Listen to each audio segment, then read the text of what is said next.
Marketing gets attention, but operators get paid. Welcome to the Restoration Rundown podcast, built for restoration contractors who want to build serious companies, not just stay busy. My name is Ben Riccardi, the founder of Ironclad Restoration Marketing, and we work exclusively in the restoration industry. And everything we talk about here comes from real companies, real conversation, real data, and real revenue conversations. Now, this show is about leadership, operations, digital marketing, and all the gaps that are quietly costing you money, because busy doesn't equal profitable. And one of the biggest revenue leaks that I see across this industry right now is response time. Marketing can get the phone to ring, but if you don't control the conversation fast, you don't control the job. That's why we partnered with Live Switch. Live Switch allows homeowners to connect live, show the damage in real time, and help restoration contractors win jobs while that urgency is still high. Now, if you want to pressure test your response time and your close rate, there's a link in the show notes that gets you a one-on-one with their CEO, James Hatfield, to see how Live Switch can change the game for your business. Now, let's get into it. What's up, everybody? Welcome back to the Restoration Rundown, the podcast that's built for restoration business owners who want to run stronger companies, lead better teams, and stay ahead of the changes that are shaping this industry. Today's episode is one that every single restoration contractor in Florida should be paying attention to, because whether you realize it or not, there are decisions being made that are directly impacting how you operate your business. So today I'm joined by Richie Kidwell, who's been on the front lines of advocating for restoration contractors through his work with the Restoration Association of Florida, also known as RAF. We're going to break down what RAF actually does, what it is, what's happening behind the scenes that most contractors never see, and why being involved in an organization like this is more important than most people realize. Because the reality is, if you're not paying attention to what's happening at the legislative and industry level, you could be making decisions today that impact your business tomorrow without even knowing it. So help me welcome Richie to the show. Hey. Richie Kidwell. How's it going, buddy? Yeah, man. Thanks for having me, man. This is great. This is good. Yeah, thanks so much. It's really nice, man. I've been chasing each other back and forth to get you on here for a while. We've had the opportunity to attend a few of the RAF events over the years. Actually, when we first started Ironclad, we went to a racing thing down in Fort Lauderdale you guys put on for some sort of mixer. It was really cool. Got to meet a lot of the people involved behind the scenes and everything. So I appreciate your time today, man. I know you're a busy man with everything going on. So let's just jump right into it. For everybody that doesn't know you, give us a little bit about your background, what you're about, what you do, and then how you kind of loop in with the RAF. Sure, man. Yeah, no, thanks for that intro. And yeah, Richie Kidwell, been the president of the Restoration Association of Florida since 2014. So going just a little over 10 years in this association. It's really the advocacy, the passion, the really the want and the need, I feel like, to educate and continue to keep us together as one industry in the restoration industry. When I first got into it, I'm a mold assessor by trade, founded Air Quality Assessors, the largest assessment firm in the Southeast. And we ended up finding a specialty in insurance-related claims. And other folks also strive to work in this weird specialty niche that we all somehow know and love. And it really is a specialty niche. And because I fell in love with it and being able to help homeowners that couldn't afford to make themselves whole up front while they're waiting on their insurance company to do the right thing. And other like-minded folks, such as emergency response, remediation companies, roofers, tarpers, inspection companies, dry out companies, all came together and said, it really does take a village to help put a homeowner back in a pre-loss condition. It's not just, one contractor over another. It really does take the village. And we've been seeing public adjusters as well joining our association, other types of, it could be even software companies that want to partner with us and use our network of certified contractors to help build their network. I've had folks call us and say, we're starting up an insurance company type of network, and we want to join with the Restoration Association of Florida and talk to your members that can fulfill the need that we have here in Florida. Taking a step back to when I first got involved in 2014, we were under attack, the restoration folks. I call it the boogeyman up in Tallahassee. The reason why insurance, for property insurance specifically, why the premiums are going up and up. And every year they would have a different boogeyman that they were pointing at. When I got involved, it was before I got involved, it was sinkhole. Sinkhole, the reason why that our premiums continue to go up. That was 2013. Legislators made the change. 2014, they started saying it was the remediation company guys that show up at 3:00 in the morning, strong arm these 80-year-old ladies into signing a contract, and then 3 months later finding out that they're part of a lawsuit that they had no idea that they were part of. That was the communication that the legislators had in Tallahassee prior to my involvement. And there were some small groups going up to bring a voice to Tallahassee, and it just so happened I had a big following, and so we partnered together, created the association, and I was known for bussing contractors up during all of those years, finding out what filibuster means in our state legislature, filling up the committees with folks that want to put in speaker cards for bills that were right before the bill that was coming up in the committee, and if it didn't make it through committee, it dies, right? So there are ways that we strategized using our voice.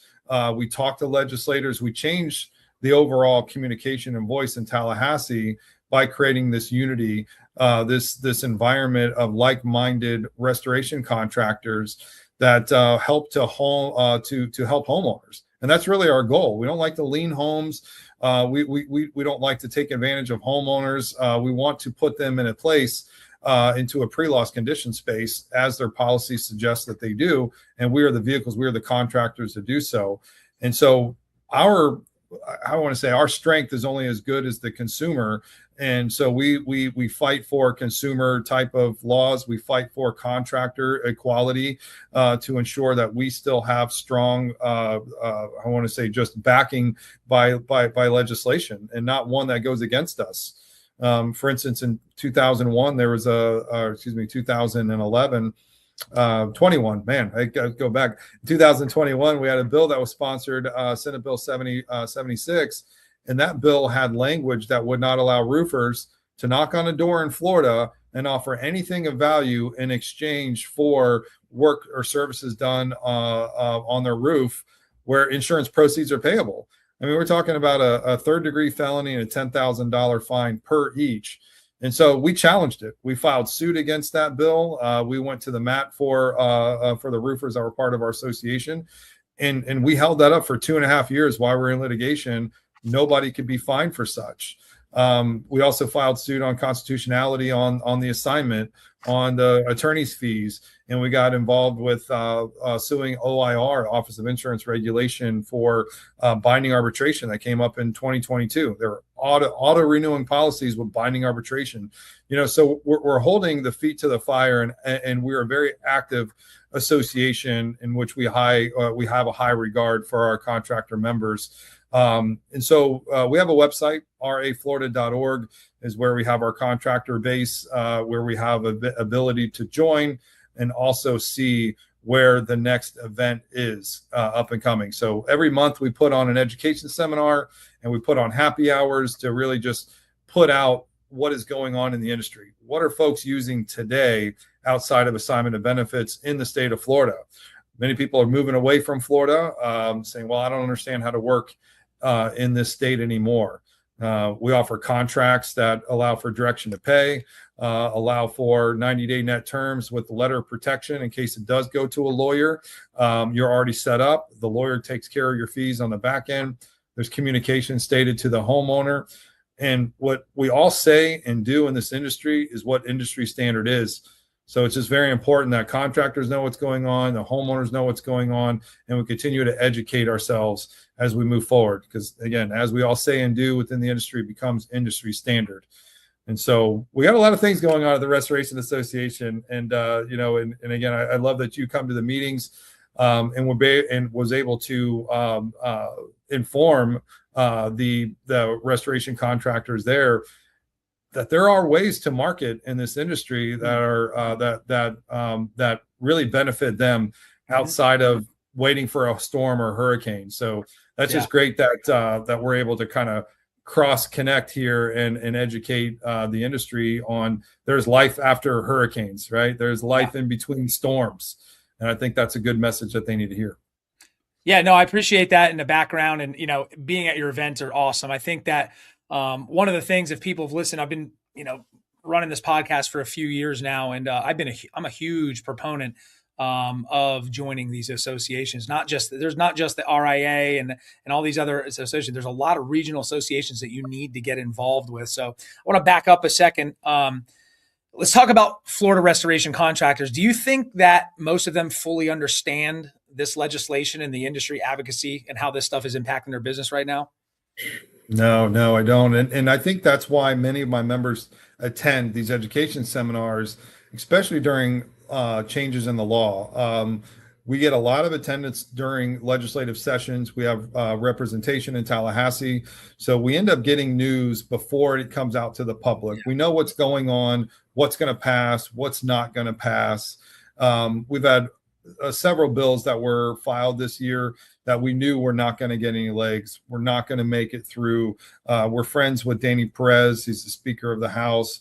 He has been very vocal about having equality in this industry, and the overreach that happened with our dictator DeSantis when he got bought out by the insurance lobby. $100 million to run for president, and then you saw how that went. The guy should have went for vice president. He screwed that pooch on that one. You weren't going to win against Trump. So, but it is what it is, right? I mean, he had a thing against the trial bar since he almost lost when he originally ran in 2018 against Mayor Gillum in Tallahassee.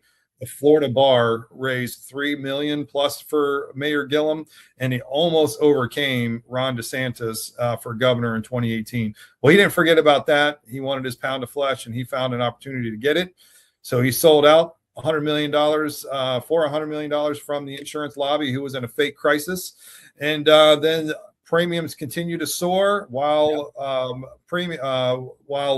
erosion of policy it happened at the same time. So not only do we have $10,000 water caps now, we have your $10,000 mold caps, you have your $5,000 water backup, you have your $10,000 unless you use our preferred pretender.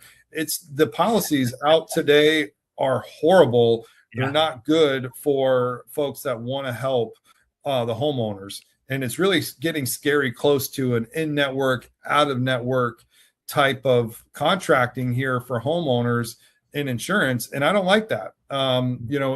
It doesn't side well when we have monopoly laws here where an insurance company wants to handle goods and services from A to Z. That's literally the definition of monopoly, where you purchase this policy, you think you have coverage, and then when you have a claim, you have to use one of their preferred network providers who you have no idea what kind of clowns they are. Like, would you let them on your property and say, cool, I'm going to have ICE here whenever they get here? Make sure they have their papers, make sure you have insurance, make sure you have this, where the guys that are part of our association have A+ rating on Better Business Bureaus. They have all of their insurances up to date. All of their employees have been double checked and have their I-9s and are legal to work in this state, right? I mean, and it's like these guys with the insurance company, they want to pay the very lowest as they possibly can. So the providers don't have the adequate insurances. They don't show up with the right workforce. These guys are sometimes subbed out by sub crews that aren't supposed to be here, right? They don't have their I-9 check. They're working under the table. And we've seen this happen over and over again. And we, as the consumer, are sitting back and allowing this to happen. And it's just a sad day in Florida when our governor made all those changes in 2022 off the backs of the consumers that have to buy insurance here in the state of Florida. That's the pickle, right? You have to have insurance by a private provider by law, and those private providers don't have to provide their expenses to the state of Florida. And we wonder why we're continuing to have these raising rates. And we see the news and that have came out from the Miami Herald. This talked about how insurance companies would play this left pocket, right pocket game in which their subsidiaries are profiting in the tune of billions and billions of dollars, and which the main insurance company can only make 4.5% profit on their main business. So they would have an administrative company that they would overpay. They would call that the right pocket, while the left pocket screams poor and needs an increase in their premium. So they petition the Office of Insurance Regulation, and that's where the rubber stamp comes out. Bink. Yep. And they rubber stamp this in order to create this issue, in which legislators are great on doing, saying, I have a solution to a problem that doesn't exist. So they go back and they use their powers that be to create that issue. And that's what we saw in 2021. We started to see the rates starting to rise in 2022. I was stating it all over social media, showing it as it was happening. And then everybody started getting these increases. All of a sudden, Oprah showed up at the Office of Insurance Regulation saying, you get an increase, you get an increase, you get an increase. You don't want an increase, you get an increase. And so it pushed this fake narrative out to the marketplace saying that, well, insurance is in trouble, premiums are going up. But the Miami Herald reported on it when they had the news, and they said, look at this.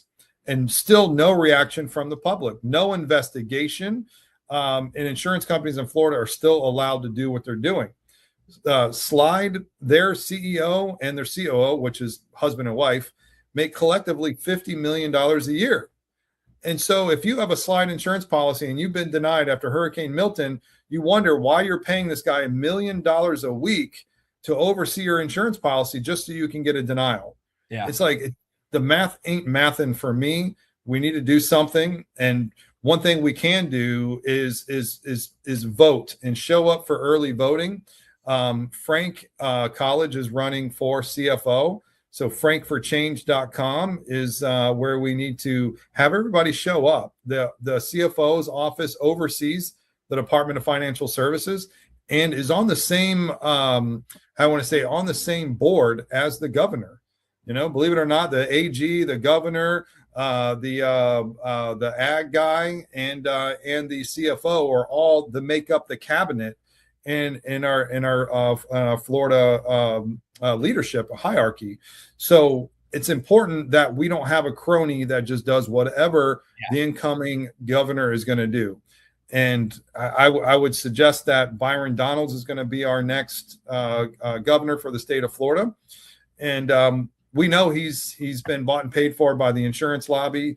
And so we just hope that we have other people in there on the board that won't just be a do boy and will actually stand up and say, let's make it fair for consumers in this new marketplace where right now they don't have attorney's fees. They're getting forced to be in these administrative hearings and where if they lose, Citizens actually comes after the homeowner for fees and costs when they got wrongfully denied from a hurricane loss. And what we saw in the paper as well is that Citizens Insurance denied more than 77% of all the claims filed by the last hurricane. In Florida, it was Hurricane Milton, and right before that was Hurricane Helene. Yeah, 77% denial rate, and then they make you go. And if you dispute that denial, they'll make you go to the Department of Administrative Hearing, or DOA, in which they have a 99% chance of winning. Citizens does against you. Why? Because Citizens pays for the administrative hearing. They set up who is that administrative hearing officer, which is usually some other judge that doesn't know anything about property, and they make it happen really fast. And when the homeowner loses, they go after them for fees and costs. And I'm just like, holy cow, what world am I living in when you have a Citizens Insurance policy, which owned 1.4 million out of the 6.5 million policies last year? They've sold many of those policies out and takeout policies to brand new insurance companies. It's crazy. We saw Monarch start a new company after FedNat went out. Monarch starts another company, gets a whole bunch of policies from Citizens, which all has a $10,000 amount given for any claim unless you use their preferred pretender. So insurance company, you really only have $10,000 to $25,000 worth of coverage today in Florida insurance policies. And it's sad because we're paying the most that we ever have in our lifetime for insurance. It's crazy. Yeah, I mean, breaking news: insurance companies are not right. I guess this is. I was going to ask a lot of these questions, but man, you've perfectly illustrated and backed up why I'm always advocating for people to join these regional associations, because I think it's more than fair to say that people that are not involved in these types of legislation or in associations like this, they're just letting other people who have no idea about your industry, that are getting influence from somewhere else, make decisions that are affecting your day to day. Right. So again, I can't implore anybody out there. If you're a Florida restoration contractor, look up. I've got if you check us out on YouTube, I've got the ticker on the bottom here with the URL. It's raflorida.org. Not too hard to type in, not too hard to find if you just Google search it. I mean, these guys are everywhere, all across the state. Richie's advocating for you each and every day. He's got a wealth of knowledge here. So, you know what, if you're not involved, you need to be. You cannot be looking at these associations as competition. There is no excuse to not get involved because this is affecting your day to day. Richie, I was wondering if you could quickly just mention a couple things here, just to make it a little bit more practical, how RAF right now is impacting our Florida contractors' day to day business. Sure. No, thank you for that. And so being a part of our membership gets you first rights to receive emails up front for assistance, if you need contract assistance, if you need to connect with other contractors in areas that you do not service, but one of our members do service.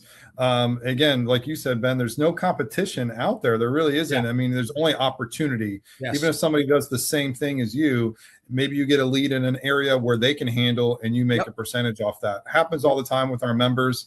But we put on education seminars every month. We put on happy hours. Check out our website.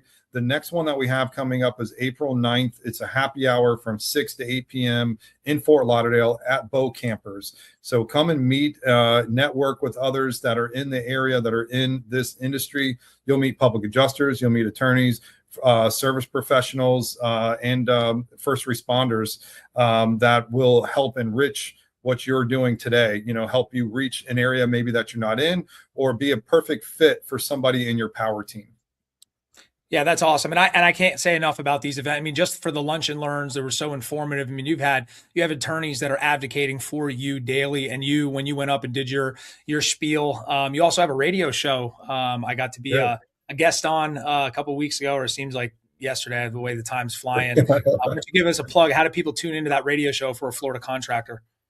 Oh, that's great. Yeah. So contractortalkpodcast.com is the way you find not only the podcast that I have there, it goes on YouTube as well. It has links to where you can find our podcast on on Spotify and on iTunes. It is a radio show that does it every Monday. So if you're in the Central Florida area, it's on 94.9 FM, 950 AM. It's called The Answer. It's talk radio, Monday nights, 7 p.m. to 8 p.m. So different ways that you can consume it, whether it be live, Spotify, or on YouTube. Yeah. So I guess, with everything that you've said and put out there, I mean, I think there's a huge sense of urgency right now. Is there anything right now, if guys aren't paying attention, if they haven't been pushed over the edge of trying to find out more that's happening right now in the state, that we need to be paying attention to? Well, luckily, nothing changed this year. There were laws that were out to make mandatory mediation occur. In case of a dispute, you have to go through mediation. That bill died and never went through. They're trying to change it to where public adjusters, insureds under a public adjusting contract, if they're over the age of 65, can cancel the contract anytime, free of penalty. Which I thought was weird. In the snowbird state, right, where like 80% of the people down here are over the age of 65. Can you imagine that? I mean, it's crazy what bills that the insurance company lobby brings. And so we bring that information as it comes live, and we tell what the chances are that it's actually going to get any legs and move on. And none of them did. So we had a quiet year this year. If you don't know what happened the last couple of years, definitely check out one of my events. You'll get caught up from what happened from 2019 all the way up till today. A lot of law changes occurred, both in service professional world and in public adjusting world, ensuring that your contract includes certain things as a public adjuster, whereas your LOR would be separate than your fee and cost a contract. It's one thing that changed in 2023. that most public adjusters don't know of. But we've been mixing up information within my industry, within the public adjusting industry, and all of it combined as, again, it takes a village to help out a homeowner. And in today's world, without the assignment of benefits, why contractors using it? Because you get paid directly. And in today's world, if the homeowner gets paid and they take a vacation, your money's gone. It's a lot more difficult to get the money back rather than being prepared up front, having a direction to pay contract involving the use of a public adjuster, make sure the claim gets maximized, and the homeowner turns in their proof of loss within 60 days. That's another law that passed a few years ago, is that an unknowing homeowner could file a claim, not turn in their proof of loss within 60 days, and miss the boat for everybody. So it's important that as a contractor to bring in certain folks if the homeowner needs some help. And that's why it takes a village, and we all know what each other are doing, creating power teams within the industry. If I get a claim, you get a claim, we bring everybody in, and we just continue to keep that powerhouse going all the way up until storm season. And then, that's when it gets crazy for all of us. But it's creating the storm in between storms with our power teams is what our message is for the Restoration Association of Florida.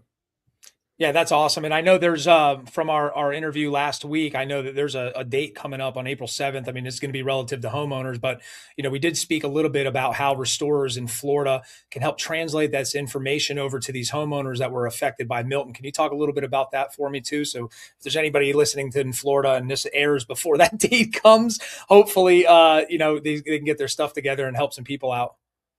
Yes. And that's a great point, is that if you've already filed a Hurricane Milton claim in the state of Florida, because of the law change a few years ago, you have 1 year to report first notice of claim, 18 months to file a supplement, meaning that you now have until April 9th of 2026 to file a supplemental claim on Hurricane Milton. So here's the scenario. You file a claim, your insurance company gave you a small payment, and you dispute that, thinking that you need more payments to make yourself whole. But you haven't signed a full release with your insurance company. You have until April 9th to file a supplemental claim, meaning if your whole claim really ends up being $20,000, they only paid you 10, then that's your dispute amount. You have until April 9th to say to the insurance company, you know what? Had a contractor come out, they removed half of my roof. They found out that there are more damages than what they saw. So here's our supplemental invoice. You're cut off after April 9th of 2026. So my suggestion would be, if you haven't involved a public adjuster at this point, get them in there quickly to get a full estimate done and submitted to your insurance company before April 9th of 2026. And that's for Hurricane Milton claims specifically. I'm going to try to get this out everywhere before then, just so you guys can help some people out, because that's what we're all about here, is helping. That's what these associations and getting involved in these associations and stop the infighting, stop all of the madness here, but more so just getting involved. You are, as a contractor in this state, in any state that you're in, that you're listening to this right now, you're an integral part of your community, and you need to operate your business as such. And that could mean being a part of these associations, regional or national. That could mean creating a scholarship for your local high school. That could mean, supporting charities or your church and your community. But you need to be a farmer more than a harvester, right? So you need to be advocating for your future, depending on what you're planning on doing in your business. I know everybody out there is running a restoration business should have some sort of exit plan, but that exit plan is going to be worth nothing if we allow legislation to be passed that's not going to be beneficial to you operating your business, and more so beneficial to the homeowner. So, Richie, I appreciate your time on here. I got one last thing. If you wanted to leave these Florida guys and gals running restoration contractors one thing before you got off this episode, what would that be? Ooh, become a member of the Restoration Association of Florida. A lot of good comes from being a member with our association. Every dollar goes towards advancement of our cause by bringing people together, connecting folks together in the state of Florida. So I would say visit our website, raflorida.org, and become a member today. And I'm going to have all the information for raflorida.org, the Restoration Association of Florida, in the show notes, along with a few other links of some things that'll get you guys squared away, get you up and running your business a little bit better in 2026 as we're wrapping up Q1, getting ready to get into Q2. Richie, I appreciate your time, man. I'm looking forward to working together and talking very soon. Absolutely. Me too. Thanks for having me on your show. All right, buddy. Okay. If today's episode helped you, then subscribe and send it to another contractor who needs to hear it. And if your digital marketing isn't producing at the level it should, then let's fix it. At Ironclad Restoration Marketing, we build and manage restoration-specific websites, SEO strategies, Google Ads and LSA campaigns, and Google business profiles, all engineered to drive book jobs, not just vanity metrics. Schedule a strategy session in the show notes, and let's tighten up your growth plan. We'll see you on the next episode.